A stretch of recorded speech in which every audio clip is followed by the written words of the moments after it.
Засгийн газрын хэрэгжүүлэгч агентлаг гэр бүл хүүхэд залуучуудын хөгжлийн газар үзүүлж байна. Монгол улсын хүүхэд хамгааллын тухай хуулиас. Интернет хэрэглэх нь мэдээлэл авах, сурч хөгжих, хөгжим сонсох, кино үзэх, тоглох, сэтгэхүй хөгжүүлэх зэрэг олон талын боломжийг олгодог.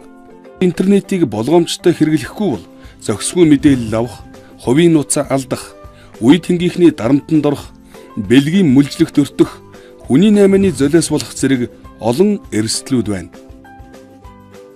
Цахим орчинд танихгүй хүнтэй битгий найзуулаарай. Хувийн мэдээлэлээ танихгүй хүнтэй битгий хуваалцаарай. Интернетэд танилцсан бол биечилж бүү уулзаарай. Уулзвал хизээч ганцаараа битгий очоорой. Эргэлзээтэй эсвэл сэжигтэй тохиолдлыг ах эгч, аав ээжтэй хэлээрэй.